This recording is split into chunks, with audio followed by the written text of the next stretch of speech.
Assalamualaikum warahmatullahi wabarakatuh. Apa kabar pemirsa? Sugeng Dalu, sedulur RCTI TV.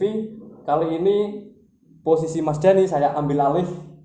Sekarang saya yang menjadi host dan Mas Daninya menjadi narasumber. Narasumber edan ya. Kali ini apa kabar Mas Dani? Alhamdulillah sehat Mas Fajar. Mudah-mudahan malam-malamnya selalu sehat. Amin. Dilancarkan rezekinya. Amin. Sekarang saya ini mau bertanya-tanya Mas. Mas, sebentar sebelum bertanya kok Anda dengan lancang ngambil posisi saya sebagai host di RCTI TV itu gimana itu? Soalnya ya satu Balas dendam. balas dendam saya. Saya balas dendam. Mas Dani kurang ajar. Sekarang saya balas dendam. Sekarang saya mau bertanya ya Mas Dani. Oh gitu. Langsung masuk ya.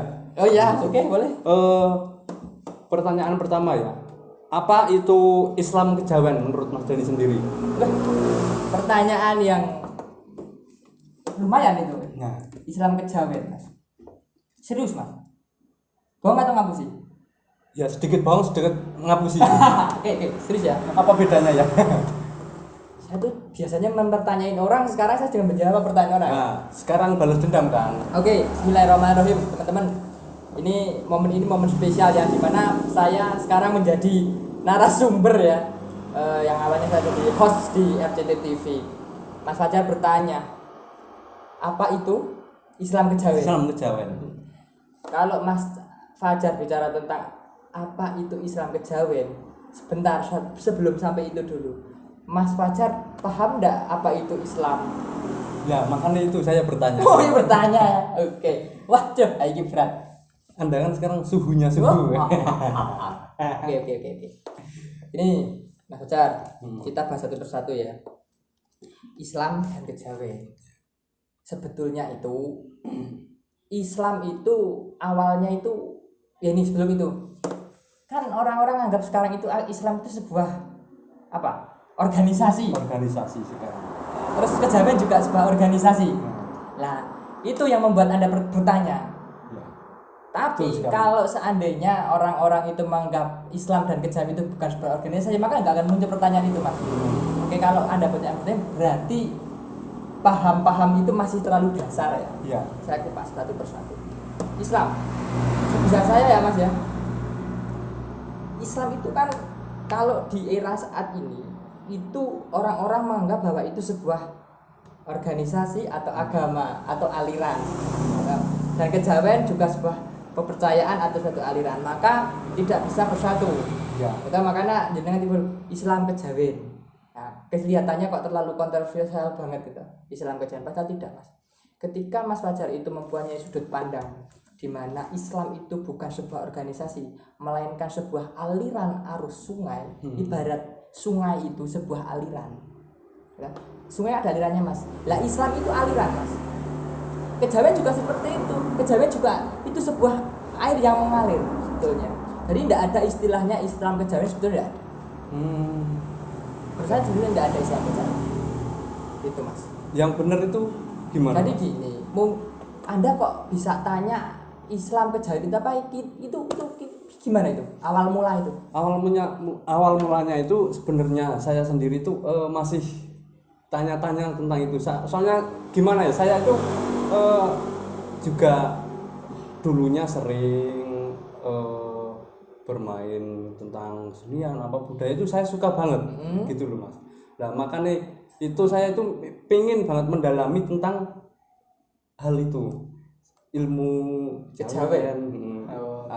Makanya saya tanya-tanya sedikit-sedikit dari dasarnya. Oh, jadi intinya Anda ada sebuah organisasi Islam yang memakai paham-paham kejawen. Ya. Oh gitu.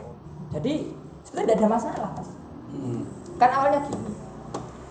Islam kejawen asalnya murni gini. Itu kan adanya di Indonesia aja. Di luar negeri tidak ada. Tidak ada memang. Nah, kenapa muncul istilah Islam kejawen? Itu karena apa? Awal mula Indonesia ini pertama kali mengenal adanya nama agama. Agama itu adalah itu tidak, agama itu hancur. Jadi agama agar tidak hancur, maka Allah menciptakan suatu paham atau aturan main yang dinamakan disepakati istilah. Ya, paham yang pertama kali di Indonesia itu sebetulnya paham Hindu, agama ya, Hindu.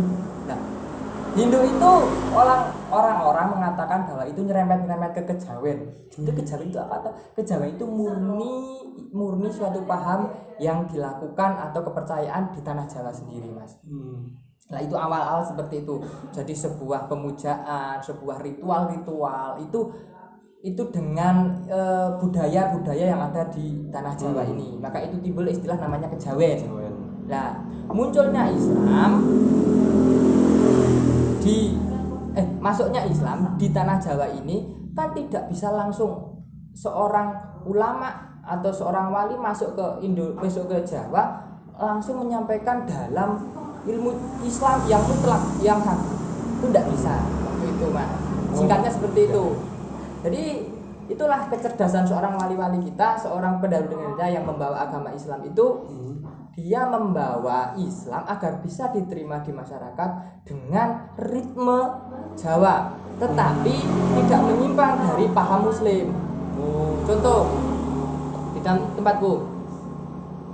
tempatku itu ada yang istilah namanya genduri. Ya, genduri. Genduren. Di Islam kan tidak ada gendurian, Mas. Di Bali tidak ada gendurian. Tapi mengapa di sini kok ada gendurian? Tapi dengan rapalan-rapalan atau doa-doa secara syariah. Itu berarti tidak boleh. Yang tidak boleh itu apa toh? Pas kita genduri terus kita nyolong, tidak boleh. Jadi itu tidak apa-apa, Mas. Jadi jangan anggap bahwa kejawen itu berbeda dengan Islam. Kejawen itu sendiri, Islam itu sendiri, jangan. Itu tuh sama. Samanya di bagaimana? Ini loh, Mas. Karena sebuah Islam itu awalnya itu ada sebuah aliran atau sebuah rasa. Kejawen juga sebuah rasa. Nah, Islam datang untuk lebih menspesifikkan sudut pandang. Yang awalnya kejawen itu hanya mengenal istilah dewa ibaratnya ya. Bisa Sang Hyang Widi, Sang Hyang Tunggal. Lebih terus dengan adanya Islam itu dispesifikkan lagi. Dikenalkan adanya namanya Allah Tuhan. Tapi tidak semerta-merta langsung ke nama Allah, nama Tuhan, tidak. Melainkan ada istilah pangeran, istilah Gusti. Kan ada lagu seperti ini. Duh Gusti mugi paringa margi kalersan katos margine manungsa kang paling kanikmatan sanes margine manungsa kang paduka laknati. Itu kan kalau Anda tahu itu sebetulnya diserap dari Al-Qur'an, Mas. Kalau dalam bahasa Al-Qur'annya itu pertilan dari surah Al-Fatihah. Ihdinas siratal mustaqim, siratal ladzina an'amta 'alaihim ghairil maghdubi 'alaihim waladdallin. Itu jadi secara gampangnya seperti itulah. Jadi para wali itu menyampaikan sebuah agama dengan budaya. Agar apa? Agar masuk.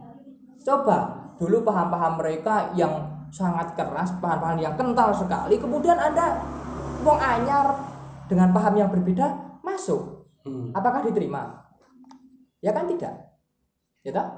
Nah, tidak mungkin diterima. Makanya dengan kecerdasan para wali, para pembawa agama Islam, mereka mengemas syariat itu, ajaran syariat dengan budaya.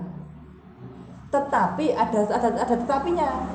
Tetapi budaya-budaya yang kira-kira menyimpang dari kejawen itu, contoh penyembahan yang awalnya di batu, penyembahan di awalnya di sekarang diubah, penyembahannya masih, cara duduknya masih, cuma tujuannya yang diubah, digeser, dikenalkan dulu siapa pencipta alam, kemenyannya masih, apa ngobong kemenyan memang haram, memang nggak boleh, kata siapa sekarang, kenapa orang takut dengan ngobong kemenyan?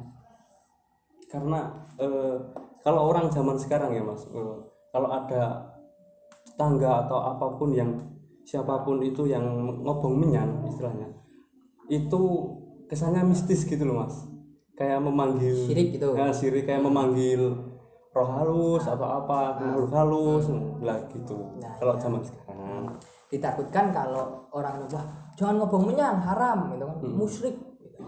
Kan gini Mas, bakar menyan kok nggak boleh gitu Mas. Musyrik itu letaknya di mana Mas? Di perilakunya kita atau di hati kita? Hati. Lah iya di hati. Iya. Aku ngobong menyan cuman yang di hatiku itu ngantil pangeran, ngantil Allah. Tujuan saya membakar kemenyan untuk wewangian. Dalam zaman dahulu, saya cerita zaman dahulu. Zaman dahulu itu tidak ada parfum, tidak ada elektrik parfum. Ya. Maka mereka mengharumkan ruangan dengan menyan, karena di situ kita punya kekayaan ayam yaitu kemenyan.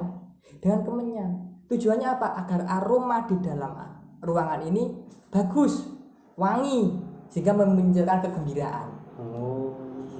Lah itu, jangan salah. Bakar kemenyan kok sirik?